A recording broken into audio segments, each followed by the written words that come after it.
Toda nossa oração, Deus ouve. E no momento certo, Deus responde. Para quem não sabe, a gruta que Jeremias orava e derramava as lágrimas pelo pecado do povo, era uma gruta que era dentro do Getsemane, ou melhor, dentro do Monte Calvário lá, onde Jesus foi crucificado, no Gólgota, ou no Monte Caveira. Então, ali naquele monte havia uma cavidade na rocha que era uma gruta, e Jeremias entrava lá e todo dia chorava pelo pecado do povo. O povo não ouviu, mas Deus ouvia as suas orações. Há tanto que depois de muitos anos, aonde Jeremias derramou lágrima pelo pecado, Jesus veio ali em cima e foi crucificado e derramou sangue para dizer: você orou pelo pecador derramando lágrimas, e eu venho para redimir o pecador através da tua oração derramando o meu próprio sangue. Então, ali a gente vê que a oração ela nunca é em vão. Às vezes nós queremos que Deus responda a nossa oração com a pressa que nós temos, e não é assim. Jeremias, na época que ele profetizou, a história diz, lá no capítulo 20, que diz assim: passou a cega, findou o verão, e nós não estamos salvos. Jeremias profetizou aquilo. E ele disse assim: este ano não vai haver colheita. Ali se plantava maçãs, tâmaras e morango. E ele disse: não vai haver colheita. E não vai cair um pingo de chuva no chão, no solo. Aí os falsos profetas dizem assim: impossível.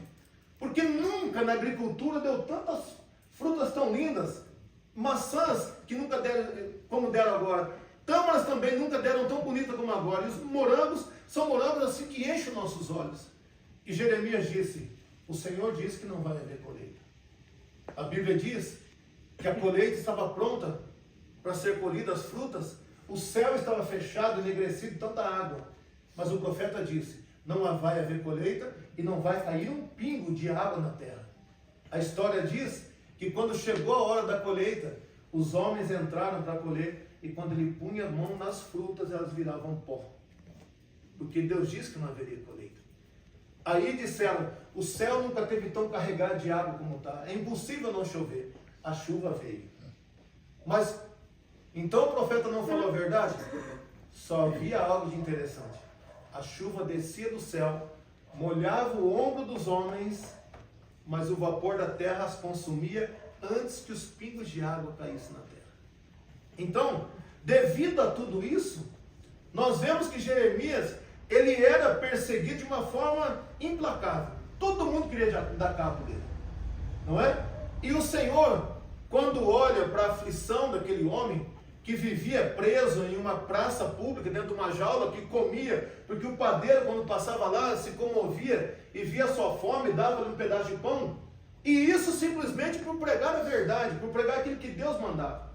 E um dia ele disse assim, o Senhor disse: os homens vão morrer de fome, de peste e ao fio da espada.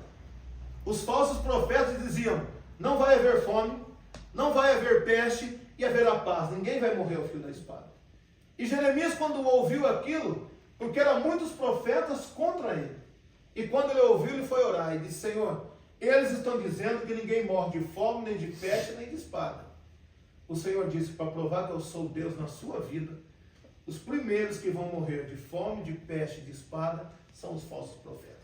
E morreram de verdade. Aí, nós entendemos uma coisa. Jeremias, ele passou a sua vida inteira de sofrimento. A última aparição do profeta foi em Táfnis, no Egito. Ninguém sabe qual foi o seu fim. Mas enquanto ele fez a vontade de Deus, Deus o guardava e Deus o protegia. Às vezes a gente olha para a nossa situação e diz: Senhor, nós estamos no meio de um deserto. Eu sempre digo que não importa o lugar que nós estamos, e sim com quem que nós estamos.